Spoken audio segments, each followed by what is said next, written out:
Hello everyone, मैं सुमित आप सबका हार्दिक स्वागत करता हूं लर्निंग ए टू जेड पर। तो कैसे हैं आप सब लोग। तो आज का हमारा पॉइंट है वो है एड्स मतलब कि एक्वायर्ड एमिनो डेफिशिएंसी सिंड्रोम। ये पॉइंट आपने पहले भी पढ़ा होगा, एक्वायर्ड एम्यूनो डेफिशिएंसी सिंड्रोम। ठीक है, ये यहां पर हमारी डिजीज है जो फर्स्ट है वो क्या है, एड्स, जिसकी फुल फॉर्म क्या होती है, एक्वायर्ड एमिनो डेफिशिएंसी सिंड्रोम। अब सेकंड चीज है कि ये है क्या। जब आपने पढ़ा था कि कोई भी बॉडी में जब भी हमारी इम्यून सिस्टम है तो वो दो तरीके का होता है, या तो वो हार्मोनल होता है यानी कि हमारी एंटीबॉडी बनती है, या फिर वो सेल मीडिएटेड होता है। ठीक है, यानी कि अपनी सेल्स को रिकॉग्नाइज नहीं कर पाता है, फिर जो सेल्स हैं उन्हें किल करना मेनली यहाँ पर पॉइंट है। तो ये कौन सा डिसऑर्डर है, ये है CMI यानी कि सेल मीडिएटेड, ठीक है, इम्यून डिसऑर्डर हमारा यहाँ पर ये है। तो ये क्या है, फर्स्ट सबसे पहले जो एड्स है जो इसके बारे में कब पता लगा था दुनिया को, तो USA में 1981 में कैलिफोर्निया, ठीक है, कैलिफोर्निया एक स्टेट है USA में, वहां पर सबसे पहले ये जो वायरस है, ये जो डिजीज है, इसके बारे में पता लगा था। और इंडिया में कब पता लगा इसका इंडिया में पता लगा करीबन इसके 5 साल बाद 1986 में, कहां पर, चेन्नई में। ठीक है, तो मेन बात क्या है इसके लिए अब है कि कोजिंग वो कौन है, कोजिंग पैथोजन कौन सा है यहां पर, वो है वायरस, और वायरस का नाम क्या है, HIV। अब ये यहां पर मेन पॉइंट है, HIV का मतलब क्या होता है, ह्यूमन इम्यून डेफिशिएंसी वायरस। ठीक है, आप ध्यान देना, ह्यूमन इम्यूनो वायरस नहीं है, ह्यूमन इम्यूनो डेफिशिएंसी वायरस। ये मत सोचना कि यहाँ पर डी नहीं दिया हुआ तो हम डेफिशिएंसी नहीं बोलेंगे, साथ में ही पूरा एक वर्ड है, ह्यूमन इम्यूनो डेफिशिएंसी वायरस।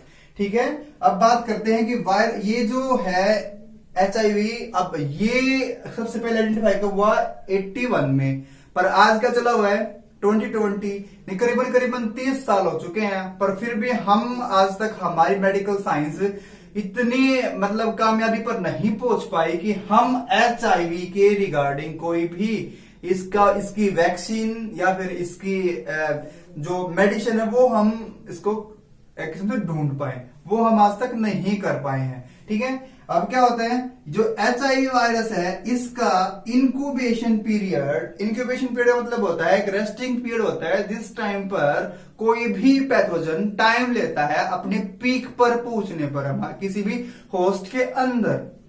तो जो HIV वायरस है इसका इंक्यूबेशन पीरियड कितना है, वो है 6 मंथ से लेके 10 ईयर।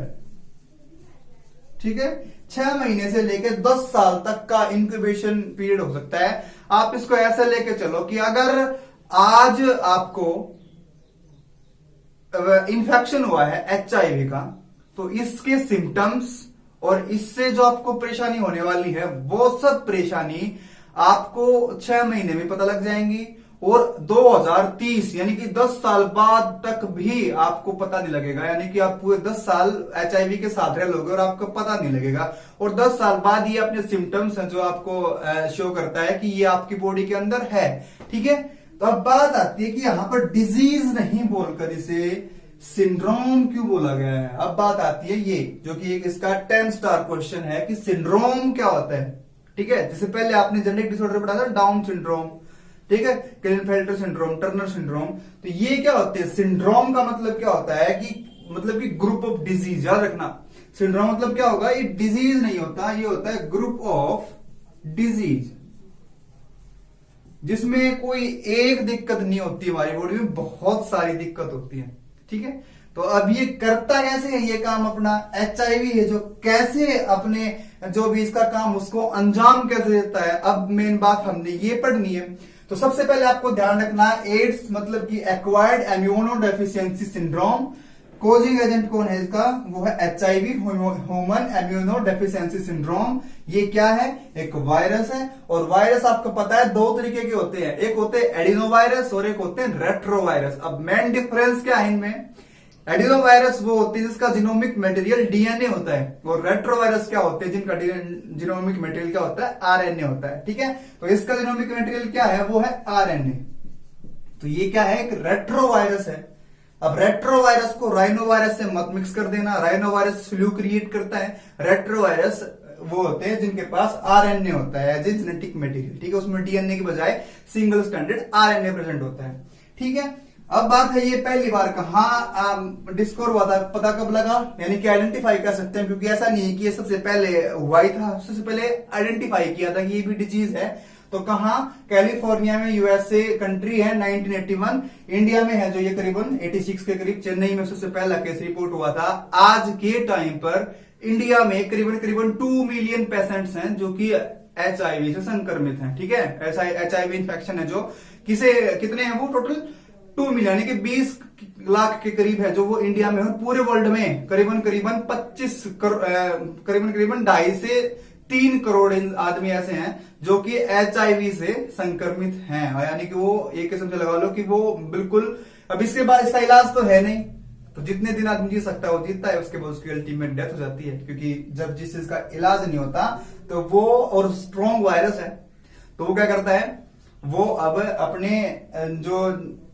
बॉडी पे कंट्रोल करता है और फिर उसमें डिजीज की बजाय क्या करता है, सिंड्रोम क्रिएट करता है। ठीक है, अब बात करते हैं कि एक HIV के बारे में पढ़ेंगे, HIV है क्या और कैसे बॉडी पर ये अटैक करता है। ठीक है, HIV यानी कि ह्यूमन इम्यूनो डेफिशिएंसी वायरस है। तो कैसा इसकी स्ट्रक्चर होती है, इस तरीके की इसकी 2 लिपिड बाइलेयर होती है।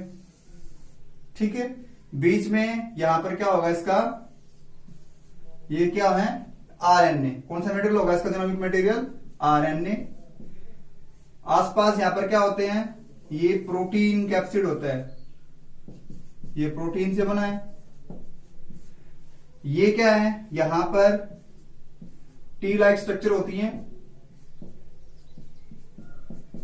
अब यहां पर देखो ही नहीं क्या बोलते हैं, अमीन बोलते हैं, ये होते हैं ग्लाइकोप्रोटीन्स। अब ये 200 यूनिट से मिलकर बने होते हैं ग्लाइकोप्रोटीन। ग्लाइकोप्रोटीन किससे बनते हैं, ग्लाइकोप्रोटीन प्रोटीन प्लस कार्बोहाइड्रेट मिलकर बनता है ग्लाइकोप्रोटीन। अब ये 200 यूनिट से मिलकर बना है। अब यहां पर जब हम इसे ऐसे देखते हैं तो जो इस तरह का हिस्सा है उसे बोलते हैं हम ग्लाइकोप्रोटीन 120 यानी कि GP 120, और जो इस तरह सीधा है उसे क्या बोलते हैं, जो ये सीधे वाले हैं इसे क्या बोलते हैं, GP 41। ठीक है, 200 यूनिट से मिलकर बना है। बीच में क्या है, RNA, सिंगल स्टैंडर्ड RNA, और साथ ही साथ एंजाइम प्रेजेंट होते हैं कुछ, और वो एंजाइम का नाम क्या है, वो है रिवर्स ट्रांसक्रिप्टेज। रिवर्स ट्रांसक्रिप्टेज ये वायरस इसके अंदर प्रेजेंट होता है, ये एंजाइम है। ठीक है, क्या काम आता है ये सेंट्रल डोग्मा में आपने पढ़ा था, जब भी सेंट्रल डोग्मा में DNA से DNA बनना रेप्लिकेशन, DNA से RNA बनना ट्रांसक्रिप्शन, अब RNA से दोबारा से DNA बनना रिवर्स ट्रांसक्रिप्शन। ठीक है, तो वही से वर्ड आए रिवर्स ट्रांसक्रिप्टेज एंजाइम इसके अंदर प्रेजेंट होता है। तो ये स्ट्रक्चर है, ये जो 2 लेयर इसे क्या बोलते हैं हम, लिपिड बाइलेयर। ठीक है, 2 लेयर है यहां पर। ठीक है, ये हमारे पास क्या है, स्ट्रक्चर आती है HIV की। अब बात करते हैं इसकी पैथोजेनेसिस। पैथोजेनेसिस क्या होती है, पैथोजेनेसिस का मतलब होता है कि ये बॉडी में एंटर करने के बाद करता क्या है। ठीक है, क्या पढ़ेंगे हम इसकी, पैथोजेनेसिस ऑफ HIV, यानी कि बॉडी में एंटर करने के बाद ये कहां एक्शन करता है। सबसे पहले एक क्वेश्चन आता है कि बॉडी में एंटर करते ही HIV जाता कहां है, तो सबसे पहले इंटरेक्ट करता है मैक्रोफेज पर। ये याद रखना, कहां पर, मैक्रोफेज। क्वेश्चन आता है कहां पर करता है ये, मैक्रोफेज पर। अब देखो क्या है, हम डायग्राम बनाते हैं। यहां पर ये एक मैक्रोफेज सेल है, बीच में क्या है इसका, न्यूक्लियस। यहां पर आया, ये क्या है, HIV यहां पर बाइंड हो गया, इसका जो RNA था वो आरएनए इसके अंदर आ गया मैक्रोफेज के अंदर। अब मैक्रोफेज के अंदर आने के बाद इसमें जो एंजाइम था आर ट्रांसक्रिप्टेज, ये एंजाइम क्या करेगा, इस आरएनए को किसमें कन्वर्ट कर देगा, डबल स्टैंडर्ड डीएनए में। ठीक है, अब ये आरएनए था हमारे पास, किसमें कन्वर्ट हो गया, ये डबल स्टैंडर्ड डीएनए में। याद रखना ये क्या है, वायरस अपना डीएनए इसने मैक्रोफेज के अंदर डाल दिया, आरएनए मैक्रोफेज के अंदर डाल दिया। अब जो आरटी एंजाइम था यानी कि रिवर्स ट्रांसक्रिप्टेज एंजाइम था, उसने इसको रिवर्स करके डीएनए बना दिया। अब मैक्रोफेज के अंदर बॉडी का डीएनए प्रेजेंट है, ये न्यूक्लियस के अंदर जाएगा और अब जाने के बाद ये इसमें ऐड हो जाएगा। अब क्या हो गया, ये हमारे पास डीएनए है और इसमें ये वाला डीएनए है जो किसका है, वायरस का। अब क्या करता है सेंट्रल डोग्मा में, नेक्स्ट पार्ट क्या होता है, पहले आरएनए डीएनए से आरएनए बनेगा, आरएनए से प्रोटीन बनेगा। तो डीएनए है सेल के पास, वो ट्रांसक्रिप्शन करेगी, ट्रांसक्रिप्शन करेगी तो इस डीएनए से आरएनए बनेंगे। अब आरएनए तो यहां से भी बना जो पहले डीएनए था इसका। अब वो आरएनए तो बाहर से बाहर बन गए, न्यूक्लियस से बाहर आ गए एमआरएनए। अब एमआरएनए क्या करते हैं, अब जो ये आरएनए बना है ये तो बाहर से बाहर निकलता है यहां पर, और फिर जो बचे हुए आरएनए क्या बनाते हैं, ये प्रोटीन बनाते हैं। सेंट्रल डोग्मा है, डीएनए से आरएनए, आरएनए से प्रोटीन। अब ये प्रोटीन इस आरएनए को लेके एक नया एचआईवी वायरस बना देता है। ठीक है, प्रोटीन भी इसी सेल से यूज कर लिया, आरएनए भी इसी सेल से यूज कर ली, यानी कि अब मैक्रोफेज को हम क्या बोलते हैं, एचआईवी फैक्ट्री। ठीक है, ये क्वेश्चन आता है कि एचआईवी फैक्ट्री बॉडी में कौन सी सेल्स होती हैं, तो मैक्रोफेज सेल होती हैं जो वो एचआईवी फैक्ट्री की तरह काम करती हैं। क्या किया, इसी के डीएनए से आरएनए बनाया और उसी आरएनए को पहले से कुछ बचा लिया, बचे हुए आरएनए से प्रोटीन बनाया और उससे फिर क्या बना दिया, कुछ नया एचआईवी वायरस बना दिया। अब ये अलग है, ये अलग है, सेम नहीं है, ये लगा ले कि ये ए था, अब यहां पर ये बी बन गया। समझ में आई बात, ये सेम नहीं है, ये अलग है, ये इसी से बना है और अब इसे सेल एज ए, क्योंकि इसी से बना है तो ये इसे एज ए अपने सेल का ही पार्ट मानने लग जाती हैं। फिर क्या होगा, बहुत सारे बन जाते हैं, बहुत सारे बन गए हमारे पास एचआईवी। अब एचआईवी क्या करेंगे, ये अटैक करते हैं टी सेल पर, टी लिम्फोसाइट्स पर, और टी लिम्फोसाइट को हम डिफरेंशिएट करते हैं तो कौन से होते हैं, टी एच यानी T helper, T killer, T suppressor, T memory. तो टी एच होता है जो उस पर अटैक करते हैं। अब क्या आपको पता है टी एच का मेन काम क्या होता है, ये जब भी बॉडी में इंफेक्शन होता है तो ये हेल्प मांगने जाता है उनको अपने अलग जो किलर सेल से और स्प्रेसर से, मेमोरी सेल से कि इंफेक्शन हुआ है। यानी सबसे पहले पता किसको लगता है, बॉडी में इंफेक्शन होता है तो टी एच को यानी कि टी सेल हेल्पर को पता लगता है। और साथ ही साथ ये टी सेल ही बी लिम्फोसाइट से एंटीबॉडी बनवाने में हेल्प करते हैं। तो क्या बात हुई, अब ये टी सेल ही खत्म हो रहे हैं तो अब ना तो अलग जो अदर तीन हमारे पास टी सेल्स हैं उनको इन्फॉर्मेशन जा रही है कि बॉडी में कोई वायरस का इन्फेक्शन हुआ है, और ना ही बी लिम्फोसाइट को पता लग रहा है कि उसे एंटीबॉडी बनाने हैं या फिर इम्यून को रिस्पॉन्स क्रिएट करना है। तो सबसे पहले ये भी क्वेश्चन आता है कि कौन सी सेल पर अटैक करता है, यानी कि लिम्फोसाइट्स के कौन से पार्ट पर, वो है टी लिम्फोसाइट्स पर। टी लिम्फोसाइट में कौन सा, टी एच, यही मेन है जो सबसे पहले बॉडी को बताता है कि इंफेक्शन हुआ है। अब क्या होता है, यहां पर दो पॉइंट होते हैं, एक होता है एचआईवी इंफेक्शन और एक होता है एड्स। दो अलग अलग चीज है, एचआईवी इंफेक्शन और एक होता है एड्स। एचआईवी इंफेक्शन कब होता है, जब बॉडी में एचआईवी ने एंटर करने के बाद मशीनरी से अपनी मल्टीपल कॉपी बना ली। फिर क्या होता है, जब बॉडी में 40 टी सेल पर क्यूबिक मिलीलीटर अमाउंट नीचे चली जाती है टी सेल की, इससे नीचे, तो हम क्या बोलते हैं, अब ये एचआईवी इंफेक्शन नहीं, ये क्या हो गया, अब एड्स डिजीज हो गई। ठीक है, अब क्या होगा, सिंड्रोम क्रिएट हो गया। और ये जब 200 से नीचे चला जाता है तो उस टाइम पर बॉडी है जो वो उसका इम्यून सिस्टम बिल्कुल वीक हो जाता है। अब क्या हुआ, अब इम्यून सिस्टम को इसने कोई नई डिजीज नहीं फैलाई बॉडी में, इसने किसी बॉडी में कोई भी बीमारी नहीं बनाई, इसने सिर्फ क्या किया, हमारे सोल्जर्स को किल कर दिया। अब कोई हमारे जो और एनिमी है, एनिमी कौन से वो हो सकते हैं पैथोजेंस, कौन से हो सकते हैं, फंगी हो सकते हैं, वायरस, अदर वायरस हो सकते हैं, बैक्टीरिया हो सकते हैं, या फिर फंगी हो सकते हैं, वोम हो सकते हैं, पैरासाइट्स होते हैं, वो प्रोटोजोआ होते हैं, वो बॉडी में एंटर करेंगे। अब क्या होता है, हमारा इम्यून सिस्टम उनके अगेंस्ट रिस्पॉन्स नहीं करता, उनको ऐसा लगता है कि बॉडी में सब कुछ ठीक ठाक है, और फिर जो हमारे बॉडी पर जो घुसे हैं अब वो फिर अपनी डिजीज कोज करते हैं। यानी कि ये लगा लो कि बॉडी में एक साथ ही हमें सिर दर्द भी हो रहा है, बुखार भी हो रहा है, डायरिया भी हो रहा है, ठीक है, कैंसर भी हो रहा है, मतलब मल्टीपल डिजीज एक साथ हो सकती है, तो उसे क्या बोलते हैं हम, सिंड्रोम बात आती है। ठीक है, ये बॉडी का क्या है, पैथोजेनेसिस है। एचआईवी में कैसे एंटर करता है एक बार फिर पढ़ेंगे हम। एचआईवी ने अपना आरएनए डाला सेल के अंदर, कौन सेल, मैक्रोफेज। अब रिवर्स ट्रांसक्रिप्टेज एंजाइम इसके साथ था, उसने इसको क्या डीएनए में कन्वर्ट कर दिया। ये डीएनए मिलता है सेल के डीएनए के साथ। अब ये डीएनए सेंट्रल डोग्मा को बनाता है और डीएनए से एमआरएनए में कन्वर्ट होता है। अब उसमें से कुछ पोर्शन तो एडिटिव बचता है, बाकी प्रोटीन के लिए इन्फॉर्म करता है। अब वो प्रोटीन उस आरएनए के साथ मिलकर फिर नया वायरस बनता है। वायरस में होता है क्या है, मैंने आपको पता है, एक तो आरएनए होता है और प्रोटीन होता है, दोनों चीज मिलती है। ठीक है, अब उसके बाद फिर ये किस पे अटैक करते हैं, टी हेल्पर सेल्स पर अटैक करते हैं। टी हेल्पर सेल की अगर मतलब नंबर है जो डाउन हो गया तो फिर क्या होगा, बॉडी ने इम्यून सिस्टम को रिस्पॉन्स करना खत्म कर दिया। अब उसके बाद क्या होगा, मल्टीपल डिजीज हमें एक साथ हो जाती हैं। ठीक है, उस चीज को हम क्या बोलते हैं, एड्स बोलते हैं। मेन पॉइंट यहाँ पर यही है एक कि ये सिंड्रोम क्यों है, डिजीज क्यों नहीं है, क्योंकि यहाँ पर कोई एक डिजीज नहीं है हमारे। नेक्स्ट हमारे पास क्या है, वो है ट्रांसमिशन ऑफ एड्स। यानी कि एड्स फैलता कैसे है, यानी कि ये एक से दूसरे के अंदर कैसे जाता है, यानी कि एक को हो गया तो दूसरे को कैसे ये इन्फेक्शन क्रिएट करेगा। तो इसके लिए कुछ पॉइंट है। तो सबसे पहला पॉइंट है कि एड्स जो एचआईवी वायरस है ये बॉडी में सिर्फ लिक्विड में ही प्रेजेंट होता है। लिक्विड कौन सा, वो भी या तो वो ब्लड या वो सीमन और या फिर वो मिल्क। ठीक है, ये सिर्फ इन तीन चीज में होता है, मिल्क, सीमन और क्या है, ब्लड।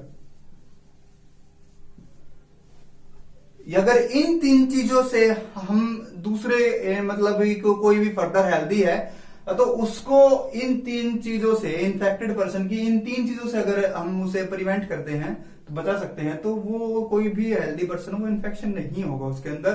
कैसे, तो पहला क्या है, सबसे पहला पॉइंट क्या होगा, अगर किसी लेडी को क्या है, एड्स है और वो लैक्टेशन करवाती है यानी कि ब्रेस्ट फीडिंग करवाती है अपने बेबी को, तो उसे एचआईवी का खतरा होगा, वो एचआईवी से इन्फेक्टेड हो सकता है।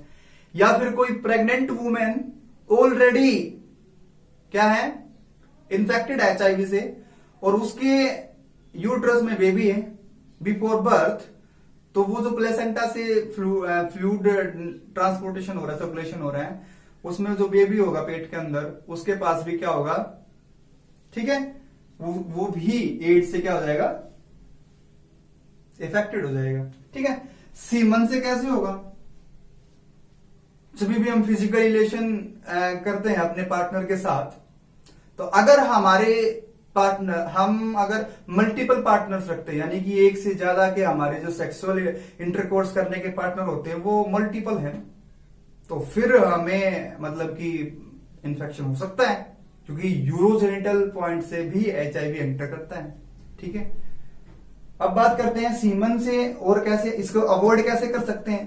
तो भाई हमें जो फिजिकल बैरियर या फिर आप ऐसे बोल सकते हो कि जो डायफ्राम या फिर कॉन्डोम्स है वो यूज कर सकते हैं, यानी कि एज ए प्रोटेक्शन अगर हम यूज कर लें तो हम सीमन से भी हम बच सकते हैं। ब्लड का कैसे काम होगा, अगर लगा लो कि कोई भी इन्फेक्टेड पर्सन है और उसका ब्लड किसी हेल्दी पर्सन को ट्रांसफ्यूज कर दिया यानी कि चढ़ा दिया, तो उसको भी डिजीज हो जाएगी।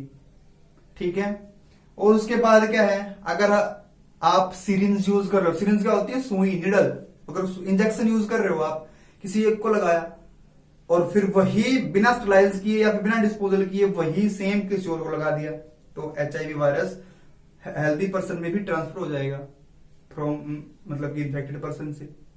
और क्या हो सकता है, अगर सेविंग रेजर होती हैं, देखा होगा आपने, सेविंग रेजर होती है, हम सेविंग करते हैं, अगर वो यहां पर कहीं कट लग गया, माउथ पर कहीं कट लग गया और वो कट लगने के बाद फर्दर किसी दूसरा आदमी उसी सेम ब्लेड से, सेम रेजर से अगर वो अपनी सेविंग कर और उसे भी कट लग गया तो फिर HIV को क्या हो गया, ट्रांसमिशन हो गया। ठीक है, तो ये कुछ पॉइंट हैं किसके थ्रू होगा, यानी कि रेजर ब्लेड से, रेजर ब्लेड से हो सकता है, ठीक है, या फिर निडल, ठीक है, या सिरिंज, इनसे हो सकता है।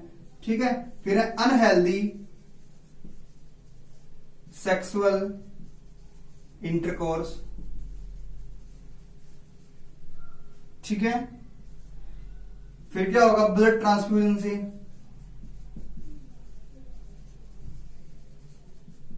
यानी कि ब्लड जब ये डोनेट कर रहे हैं तो उस टाइम पे, ठीक है, और किससे हो सकता है, और ब्रेस्ट फीडिंग से। ब्रेस्ट फीडिंग किस केस में, जब अगर मदर को है, ये किस केस में होगा, जब मदर को है डिजीज तो फिर वो अपने बच्चे को अगर ब्रेस्ट फीडिंग करवा रही है तब, अपना दूध पिला रही है तब, या फिर किससे होता, थ्रू प्लेसेंटा। ठीक है, प्लेसेंटा है जो, यानी कि जो मदर जब पेट में बच्चा होता है तो उस टाइम प्लेसेंटा से ही और एम्बिलिकल कॉर्ड से ही सर्कुलेशन और ट्रांसपोर्टेशन हो रहा है, तो वहां पर HIV वायरस से इन्फेक्ट कर सकता है हेल्दी पर्सन को। तो ये हमारे पास कुछ ट्रांसमिशन है। किससे नहीं होता, अब बात आती है किससे नहीं होता, हाथ मिलाने से, कपड़े शेयर करने से, तौलिया शेयर करने से, साथ रहने से, किस करने से, इन सब चीज से HIV नहीं होता। ठीक है, अब बात करते हैं ट्रांसमिशन। अब बात देखो, एक और बात है, हमें कभी भी एड्स इन्फेक्टेड पर्सन है, यानी कि जो भी HIV इन्फेक्टेड पर्सन है, उसके लिए सिंपैथी होनी चाहिए, उसे इस तरह फील ना कराएं कि पता नहीं उसको तो क्या हो चुका है। ठीक है, यानी कि ये एरियल या वाटरबोर्न डिजीज नहीं है, यानी कि ये हवा और पानी से एक दूसरे को नहीं फैलती, काफी क्रूशियल केस में ही ये एक से दूसरे में फैलती है, जब काफी नजदीक जाते हैं किसी के। ठीक है, नजदीक का मतलब आप समझ रहे हो कि कितना नजदीक, तब ये डिजीज है जो ये स्प्रेड होती है वन टू अदर। अब क्या, एक छोटी सी स्टोरी बताता हूं मैं आपको। जब भी USA की स्टोरी है, वहां पर एक पर्सन को HIV हो गया, एड्स हो गई उसे, और वहां के लोगों ने उसे अवॉइड कर दिया, उसे ऐसा फील कराया सिंपैथी की बजाय कि पता अंदर को तो क्या हो गया।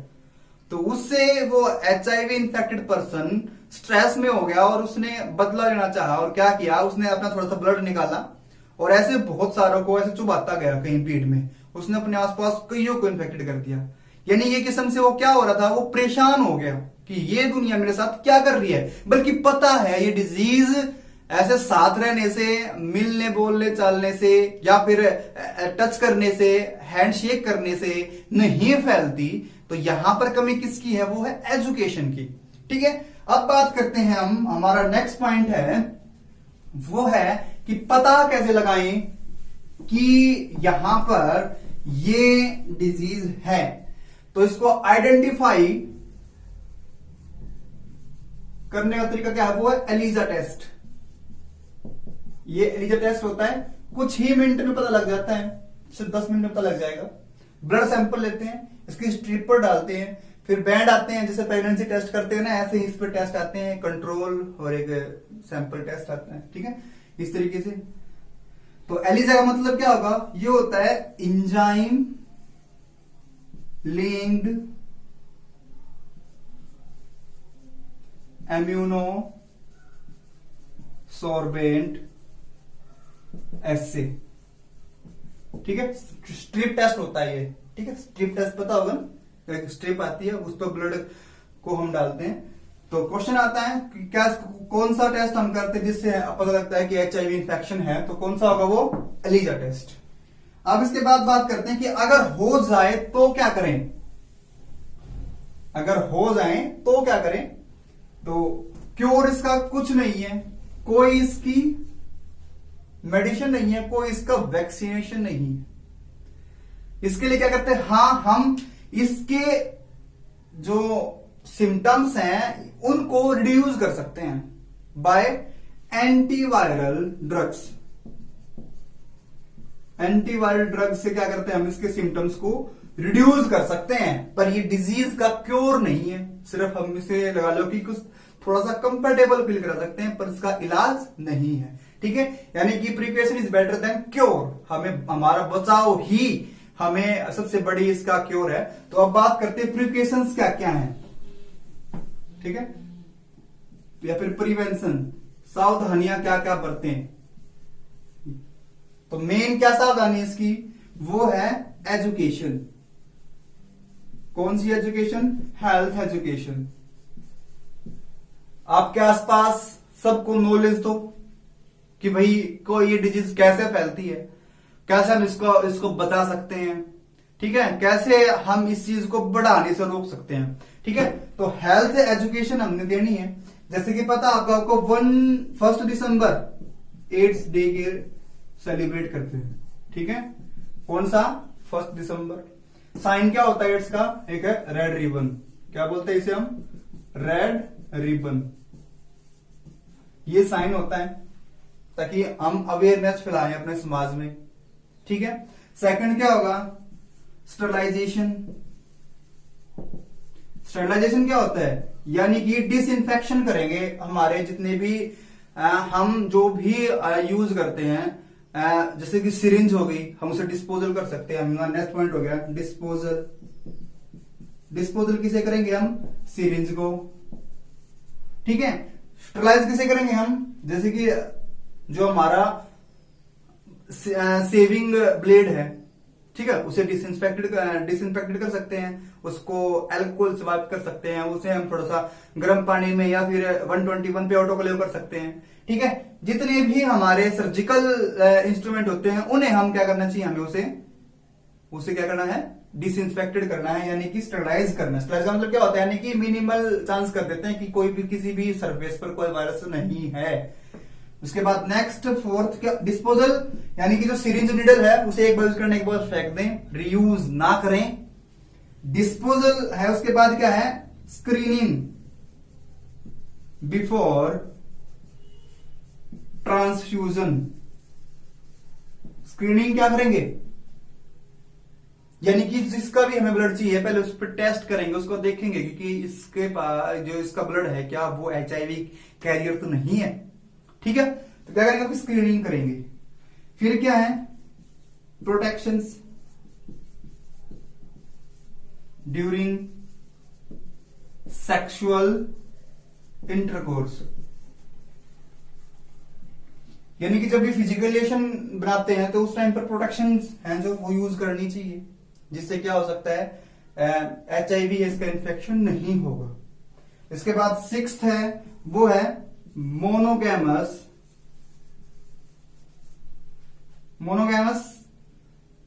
Sexual partner. ये एक सभ्य समाज की पहचान होती है कि जो सेक्सुअल इंटरकोर्स होते हैं वो मोनोगैमस होना चाहिए, पॉलीगैमस नहीं। मोनोगैमस का मतलब होता है कि आपका सिंगल सेक्सुअल पार्टनर ही होना चाहिए, और जो आपका सिंगल सेक्स पार्टनर है वो भी फर्दर सिंगल। ऐसा नहीं है कि फिर उसका फर्दर कोई और कहीं पर है, कोई और पार्टनर है, नहीं, सिंगल सेक्स पार्टनर है जो, ये मिनिमल चांस करता है HIV के स्प्रेड होने से, यानी कि उसे बचाता है। ठीक है, तो ये हमारे पास क्या था? प्रोटेक्शन, कैसे हम एड्स से बच सकते हैं। काफी इंपोर्टेंट पॉइंट है, और इसमें जो सिंगल छोटे छोटे क्वेश्चन है एक नंबर के, वो काफी मतलब इंपोर्टेंट है। जैसे कि सबसे पहले कहा कौन सेल पर HIV अटैक करता है? मैक्रोफेज पर। मैक्रोफेज से निकलने के बाद जो नया HIV बनता है वो कहां अटैक करता है? T हेल्पर सेल पर। ठीक है, T हेल्पर सेल फिर ना तो T किलर, ना T एक्सप्रेसर, ना T मेमोरी को इन्फॉर्म कर पाते हैं, और ना ही वो बी लिम्फोसाइट को इन्फॉर्म कर पाते हैं जिससे एंटीबॉडी बन सकते हैं। ठीक है, तो ये मेनली बात सिंड्रोम क्यों बोलते हैं इसे? तो यानी कि ग्रुप ऑफ डिजीज है, बहुत सारी डिजीज एक साथ हो जाती है, जिससे लास्ट में क्या होती है? HIV में लास्ट में अल्टीमेट डेथ ही होती है। वो चाहे टाइम कितना भी लग जाए, क्योर इसका कोई नहीं है, इसलिए बोलते हैं prevention is the better than cure. अगर किसी को कोई परेशानी है तो आप कमेंट सेक्शन में कमेंट करके पूछ सकते हो, और चैनल को लाइक करें, सब्सक्राइब करें और शेयर करें। धन्यवाद।